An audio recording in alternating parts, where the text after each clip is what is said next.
की, भारत माता की, भारत माता की, वंदे वंदे वंदे। मंच पर उपस्थित एनडीए के प्रत्याशी, भारतीय जनता पार्टी के राष्ट्रीय प्रवक्ता, पूर्व केंद्रीय मंत्री माननीय श्री रविशंकर प्रसाद जी, पूर्व प्रत्याशी फतुहा विधानसभा इंजीनियर सत्येंद्र कुमार सिंह जी, विधायक बाढ़ श्री ज्ञानेंद्र सिंह जानू जी, उत्तर प्रदेश के पूर्व विधायक शेरराम सिंह यादव जी, विधान परिषद के पूर्व सदस्य श्री मनोज सिंह जी, पूर्व विधायक सतीश कुमार जी,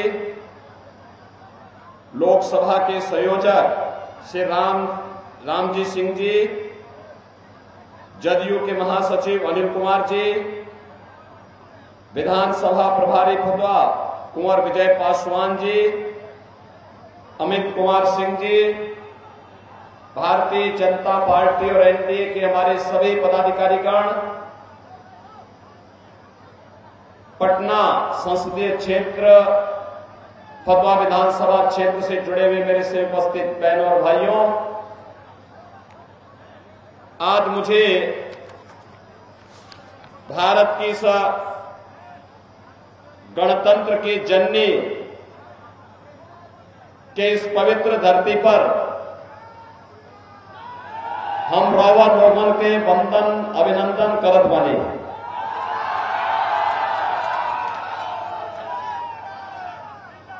बहनों और भाइयों, तथागत भगवान बुद्ध के चरणरथ से पावन हुई ये धरती आचार्य कौटिल्य, अशोक महान और भारत के स्वर्ण युग को लाने वाले महान सम्राट चंद्रगुप्त मौर्य जैसे राष्ट्र शिल्पियों को प्रदान करने वाली भूमि, गुरु गोविंद सिंह जी की जन्मस्थली पटना और उसकी एक महत्वपूर्ण विधानसभा फतुहा की जनता को मैं कोटि कोटि अभिनंदन करते हुए आपका मैं स्वागत करता हूं। बहनों और भाइयों, मुझे लोकसभा चुनाव के क्रम में पिछले 2 महीनों के अंदर देश के लगभग 12 से 13 राज्यों में जाने का अवसर प्राप्त हुआ और चारों ओर एक ही नारा है, चारों ओर एक ही स्वर है, चारों ओर एक ही संकल्प है और वह संकल्प और नारा है फिर एक बार, फिर एक बार, फिर एक बार। और बिहार के अंदर मुझे चौथी बार आने का अवसर प्राप्त हुआ इस चुनाव में। और बहनों और भाइयों, चौथी बार जब मैं आया और बिहार में जहां कहीं भी मैं गया, वो बिहार की जनता ने कहा कि जो राम को लाए हैं हम उनको लाएंगे, जो राम को लाए हैं। और यहां की जनता बार बार कहती है कि राम भक्त ही राज करेगा दिल्ली के, राम भक्त ही राज करेगा। और हमारे मोदी जी ठहरे परम राम भक्त और आपका सौभाग्य है कि 500 वर्षों की भगवान राम के 500 वर्षों के इंतजार को समाप्त करने के भगवान राम के वकील आपके प्रत्याशी रविशंकर प्रसाद जी ही हैं। रविशंकर जी, मैं आपका अभिनंदन करता हूं। आपने, आपके पूज्य पिताजी ने आज से नहीं पिछले 5 दशक में भारत और भारतीयता के लिए, भारत की राष्ट्रीयता के लिए लोअर कोर्ट से लेकर के सुप्रीम कोर्ट तक जिस निष्ठा के साथ प्रभु श्री राम की लड़ाई को लड़ा है, सचमुच आपने भारत के कोटि कोटि लोगों के जीवन को पूर्णमय करने का कार्य किया। और इसीलिए मैं आज तो आपका अभिनंदन करने के लिए आपके पास आपकी संसदीय सीट पर आया हूं। बहन और भाइयों, आज पूरा देश, पूरा हिंदुस्तान प्रफुल्लित है, एक स्वर से बोल रहा है कि जो राम को लाए हैं हम उनको लाएंगे। मोदी जी के नेतृत्व में अयोध्या में रामलला विराजमान जरूर हुए हैं, लेकिन बहनों और भाइयों, प्रभु राम की लड़ाई को प्रभावी ढंग से सुप्रीम कोर्ट में और हाई कोर्ट में लड़ने का काम आपका सांसद और आज के एनडीए के प्रत्याशी रविशंकर प्रसाद जी ने ही किया। लगातार लड़ते रहे, बिना रुके, बिना झुके, बिना डरे, उन्होंने इस लड़ाई को प्रभावी ढंग से लड़ा। और बहनों और भाइयों, आज उस सपने को साकार किया है जिसके लिए हम और हमारे पूर्वज लड़ते थे, कहते थे रामलला हम आएंगे मंदिर, रामलला हम आएंगे मंदिर वहीं, और अब तो मंदिर बन गया है। कितने, आप मुझे बताओ, कितने लोग हैं जिन्होंने 22 जनवरी के बाद अयोध्या का दर्शन किया है? कितने लोग हैं? मैं यहां पर इंजीनियर सतीश कुमार सिंह से कहूंगा कि चुनाव के बाद एक बार जब मुझे बता देंगे, यहां फतुहा के लोगों को अयोध्या धाम दर्शन कराने के लिए लेके आ जाइए, बाकी वहां व्यवस्था हम कर लेंगे। और बिहार के लोगों का तो अयोध्या के साथ और यूपी के साथ, उत्तर प्रदेश के साथ जो संबंध है, इसको कोई अलग नहीं कर सकता है। आत्मीयता का संबंध। हम लोग भी जब बिहार आते हैं तो हमें लगता है जैसे अपने ननिहाल जा रहे हैं, माता सीता का मायका। और बहनों और भाइयों, गर्व होता है हम लोगों को बिहार पर। बिहार ने एक से एक विभूतियों को दिया है देश को, और इसीलिए आज मैं आपके पास आया हूं आपसे कहने के लिए कि बहनों और भाइयों, हमारा ये पीढ़ी सौभाग्यशाली है। हमने प्रभु राम को 500 वर्षों के बाद अयोध्या में विराजमान होते हुए देखा है, और प्रभु राम का विराजमान होना वर्तमान भारत की पूरी पीढ़ी को सौभाग्यशाली बनाती है, पुण्य का फलदायी बनाती है। और उस पुण्य के साथ आपको भी सहभागी बनाने के लिए मैं आज आपके पास यहां पर आया हूं। बहनों और भाइयों, आज हमारा देश बदल चुका है, एक नए भारत का हम दर्शन कर रहे हैं। मोदी जी के नेतृत्व में एक भारत श्रेष्ठ भारत की परिकल्पना साकार हुई है। एक ऐसा भारत दुनिया के अंदर जिसका सम्मान है, एक ऐसा भारत जिसकी सीमाएं सुरक्षित है, एक ऐसा भारत, याद करिए, ये कांग्रेस और आरजेडी की सरकार थी। अयोध्या में आतंकी हमला हुआ, काशी में आतंकी हमला हुआ, ये पटना में सीरियल ब्लास्ट हुए, और देश के अंदर अलग अलग कोनों में जब विस्फोट होते थे, सुबह की शुरुआत होती थी किसी बड़े घोटाले से, और शाम आते आते किसी बड़ी आतंकी वारदात की सूचना आती थी। हम लोग सांसद हुआ करते थे, रविशंकर प्रसाद जी भी सांसद हुआ करते थे, और जब हम लोग इस मुद्दे को उठाते थे, सरकार से कहते थे, कांग्रेस नेतृत्व की यूपीए सरकार से कहते थे आतंकवादियों से निपटो, इनके खिलाफ कार्रवाई करो, तो ये कहते थे आतंकवादी तो सीमा पार के हैं। और आज मोदी जी के नेतृत्व में आतंकवाद और नक्सलवाद समाप्त। अब तो पटाखा भी जोर से फट जाए ना तो पाकिस्तान पहले सफाई देता है, कहता है साहब मेरा हाथ नहीं है।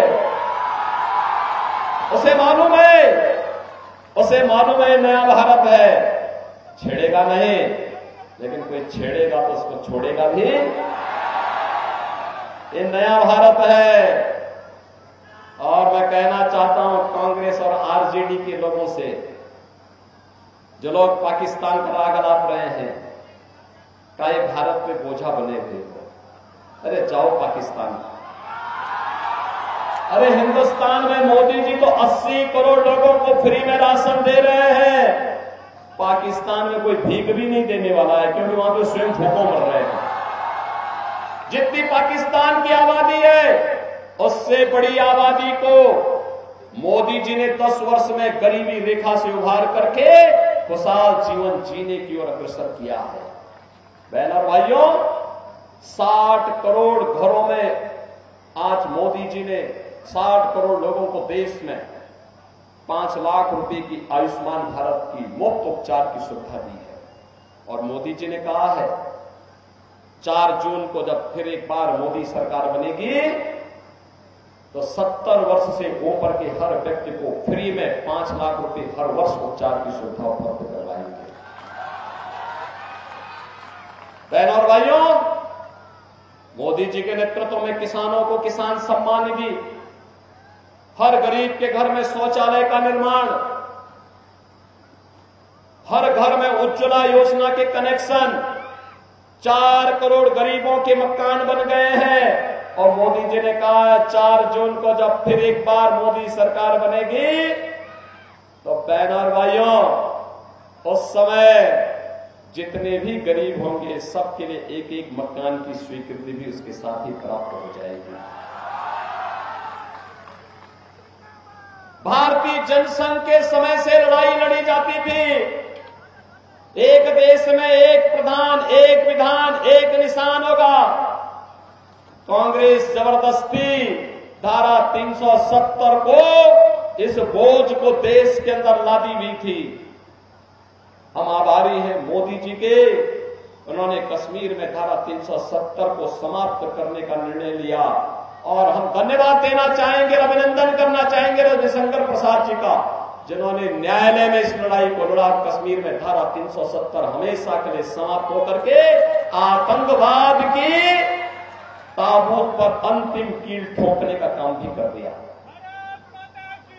बहनों और भाइयों, आज नया भारत सम्मान भी दे रहा है, सुरक्षा भी दे रहा है, विकास के बड़े बड़े कार्य, हाईवे 4 लेन, 6 लेन, 12 लेन के, रेलवे, वंदे भारत, अमृत भारत और नमो भारत के रूप में, एयरपोर्ट की सुविधा, 1 डिस्ट्रिक्ट 1 मेडिकल कॉलेज की सुविधा, AIIMS, IIT, IIM, IIIT, NIT और वर्ल्ड क्लास यूनिवर्सिटी का निर्माण देश के अलग अलग कोने में हो रहा है।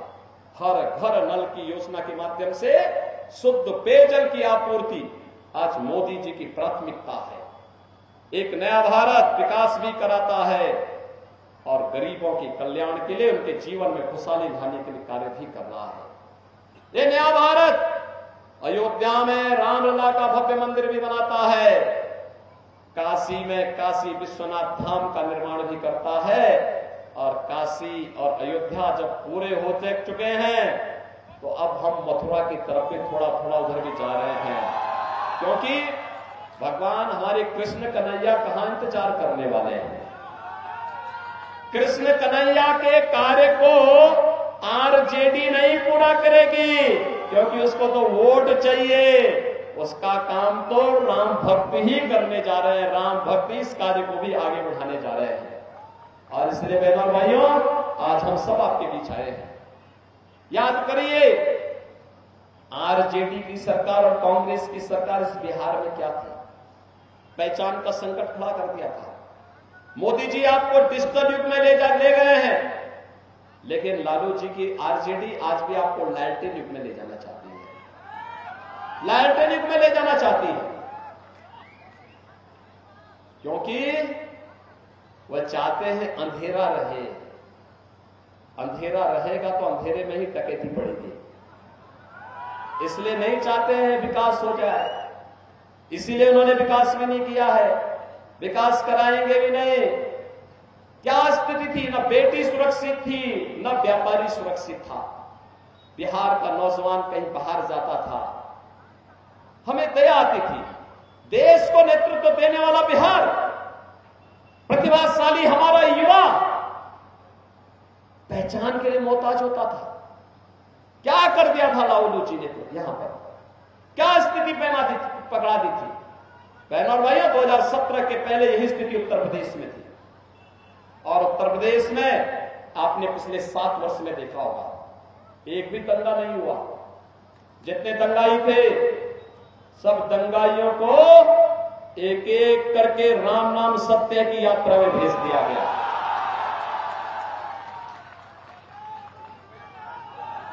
जिन लोगों ने गरीबों की जमीन पर कब्जा किया था, जिन लोगों ने जबरन अतिक्रमण करके वहां पर गरीबों की जमीनों पर, व्यापारियों की जमीनों पर कब्जा किया था, एक एक करके वे सभी हटते गए और जो ज्यादा ही ढीठ किस्म का था उसके ऊपर बुलडोजर चलाने का काम भी बड़े अच्छे तरीके से कर दिया गया। आज बहनों और भाइयों, आप देखते होंगे वहां चढ़े जितने बड़े दुर्दांत माफिया थे, जो सब ये समाजवादी पार्टी, आरजेडी और कांग्रेस के शागिर्द थे, ये सब चोर मुसेरे भाई हैं, ये सब एक दूसरे के साथ जुड़े हुए थे। आज आप देखते होंगे उनके समय में माफिया चलता था तो सड़कें जाम हो जाती थी, सड़कें पूरी तरह खाली हो जाती थी, सारा प्रोटोकॉल स्थगित हो जाता था, उसका काफिला चलता था। और जैसे ही बीजेपी की सरकार वहां पर आई, एनडीए की सरकार आई, मुझे मुख्यमंत्री बनाया गया, आज आप देखते होंगे दुर्दांत माफिया जब पुलिस के सामने आता है तो उनकी पैंट गीली हो जाती है।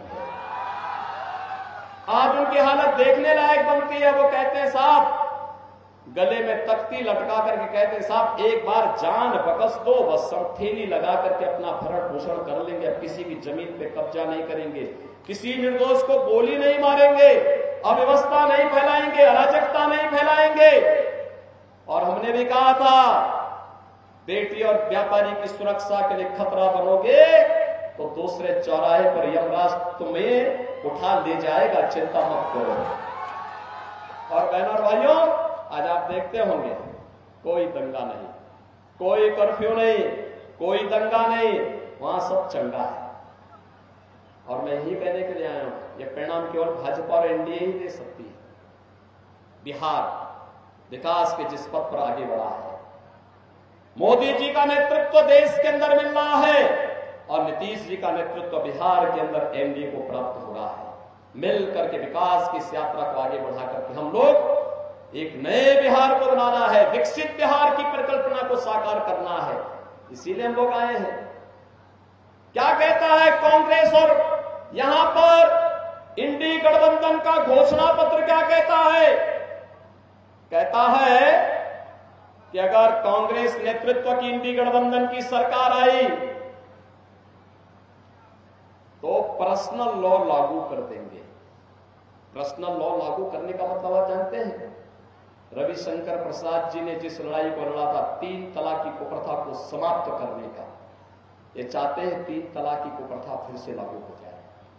ये चाहते हैं तालिबानी शासन लागू हो जाए। ये चाहते हैं यहां पर भी, हिंदुस्तान के अंदर भी बेटी स्कूल न जाने पाए, महिलाएं बाजार न जाने पाए, ऑफिस न जाने पाए, बुर्के के अंदर कैद होकर के रह जाएं। यही है तालिबानी शासन।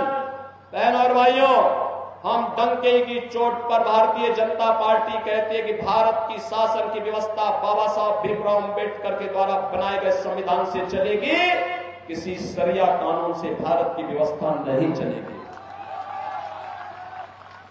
पर्सनल लॉ नहीं लागू होने देंगे।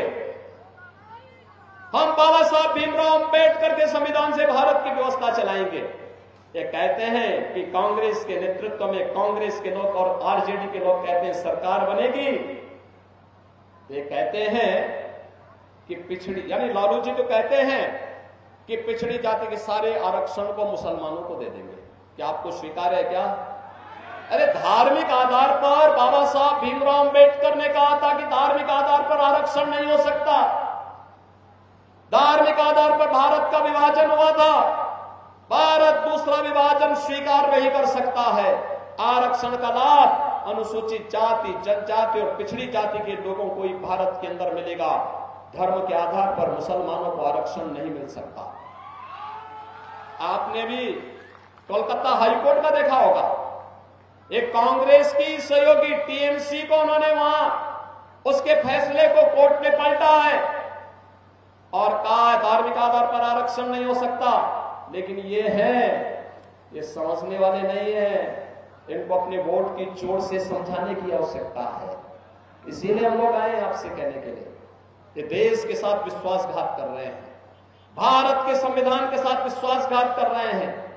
इन्हें मालूम है 4 जून को परिणाम भारतीय जनता पार्टी और एनडीए के पक्ष में आने वाला है, इसलिए अब गुमराह कर रहे हैं, तमाम प्रकार की अफवाह फैला रहे हैं, तमाम प्रकार की फिजूल की बातें कांग्रेस और आरजेडी के लोग और उनके सहयोगी दलों के लोग कर रहे हैं। आपस में जाति के नाम पर लड़ाने का काम करेंगे, लेकिन बहनों और भाइयों हमें लड़ना नहीं है। आपने देखा होगा जब मोदी जी ने अयोध्या में रामलला की प्राण प्रतिष्ठा का कार्यक्रम किया, अयोध्या में रामलला की प्राण प्रतिष्ठा के कार्यक्रम के पहले अयोध्या के इंटरनेशनल एयरपोर्ट का नाम महर्षि वाल्मीकि के नाम पर दिया गया। महर्षि वाल्मीकि पहले ऋषि थे जिन्होंने राम से हम सब का साक्षात्कार कराया था। भगवान राम की गाथा को राम वाल्मीकि कृत जो रामायण है वह पहला महाकाव्य है इस धरती का, और सबसे पहला भगवान राम की गाथा महर्षि वाल्मीकि ने रामायण के माध्यम से लिखी। इसके बाद अलग अलग भाषाओं में, अलग अलग देशों में भी देश देशांतर तक राम की गाथा गई, दुनिया राममय होती गई। महर्षि वाल्मीकि के प्रति कृतज्ञता ज्ञापित करते हुए मोदी जी ने, भारतीय जनता पार्टी ने अयोध्या के एयरपोर्ट का नाम महर्षि वाल्मीकि के नाम पर, जब भगवान राम वनवास के लिए जा रहे थे, पहला उन्हें शरण दिया था निषाद राज ने। अयोध्या के जितने भी विश्रामालय हैं, जितने भी वहां पे रेन बसेरा बने हुए हैं, उन सब का नाम हम लोगों ने निषाद राज के नाम पर रखा है। निषाद राज के नाम पर विश्रामालय, क्योंकि हमारे प्रभु राम को जिन्होंने अपने आप विश्राम का ठिकाना पहली रात्रि को दिया, उस निषाद राज की प्रति कृतज्ञता ज्ञापित करने के लिए हमने वहां के सारे विश्रामालय का नामकरण निषाद राज के नाम पर किया है। श्रृंगवेरपुर जो निषाद राज की राजधानी थी, वहां पर भगवान राम और निषाद राज की 56 फुट ऊंची गले मिलती हुई प्रतिमा हमारी सरकार ने उत्तर प्रदेश में स्थापित कराई है। बहनों और भाइयों, निषादों को सम्मान देने का काम किसी ने किया तो मोदी जी ने किया है, भारतीय जनता पार्टी और एनडीए ने किया है।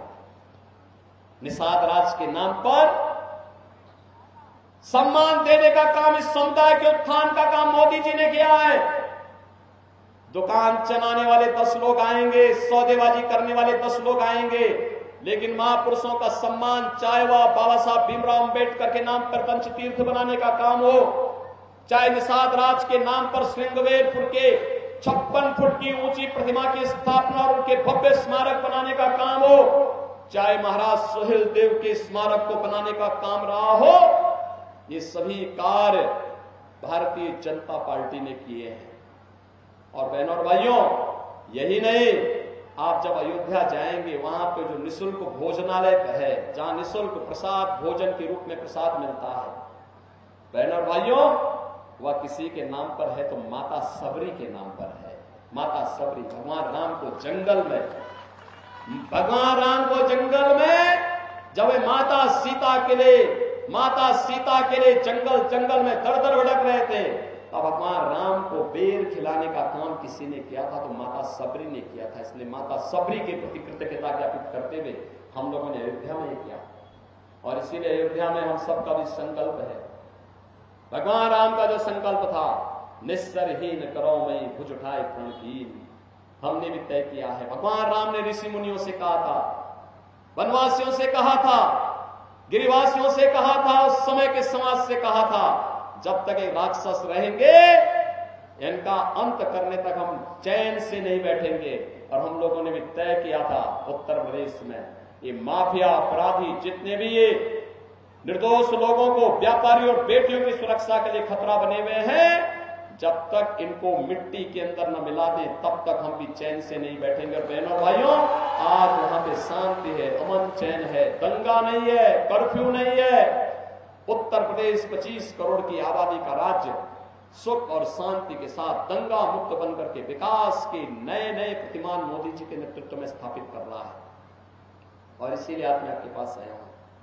ये तो भारत के इतिहास को बनाने वाली भूमि है, और भारत के इतिहास को बनाने वाली भूमि से भारत माता का एक सपूत, जिसने बिना लांग लपेट के, बिना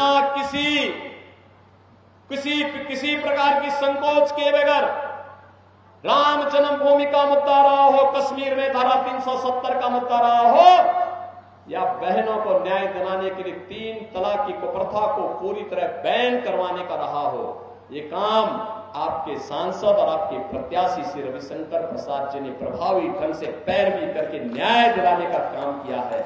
और इसीलिए उनके बहाने आपका अभिनंदन करने के लिए मैं यहां पर आज आया हूं।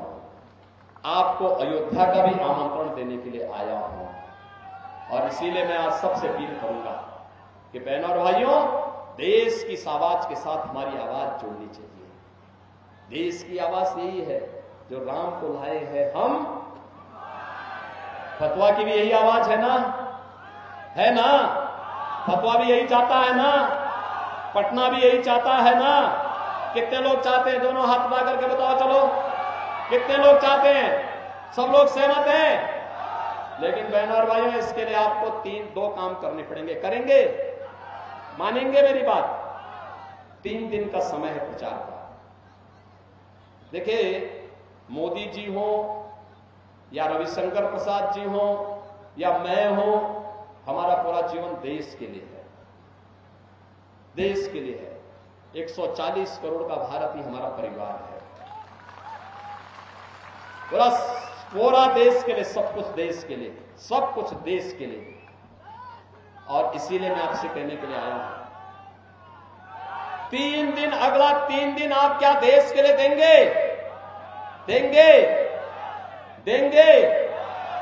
इसके लिए मैं आपसे अपील करूंगा, अगले 3 दिन में आप में से हर व्यक्ति, कितने लोग हैं जो 10-10 परिवार के साथ संपर्क करके कमल खिलाने के लिए उनसे अपील करेंगे, अनुरोध करेंगे, उनको मनवाएंगे। 10-10 परिवार में जाना है। 3 दिन का मतलब 30 परिवार, 30 परिवार का मतलब 150 वोटर, 150 मतदाताओं के साथ अगले 3 दिन के अंदर संपर्क करना है। और उन सभी घरों में कमल खिलाने के लिए कहना है। कमल खिलाने के लिए क्यों कहना? आत्मनिर्भर और विकसित भारत के लिए, राम राज्य की संकल्पना को साकार करने के लिए मोदी जी आवश्यक हैं। और मोदी जी जीते, इसके लिए रविशंकर प्रसाद आवश्यक है।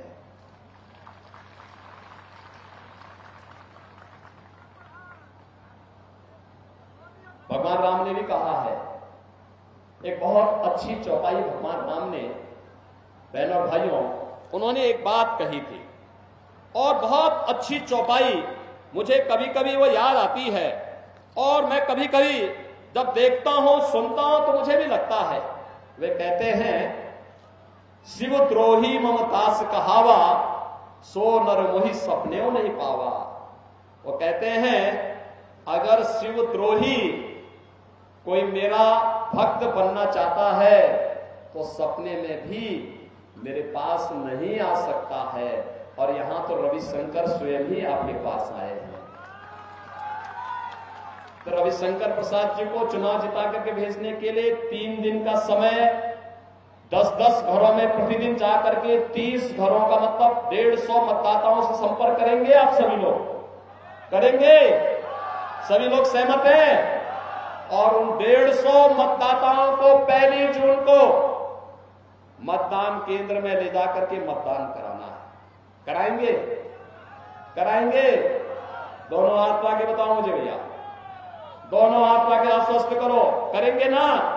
तो एक बार जोर से बोलेंगे, भारत माता की, भारत माता की, भारत माता की, जय श्री राम, जय जय श्री राम।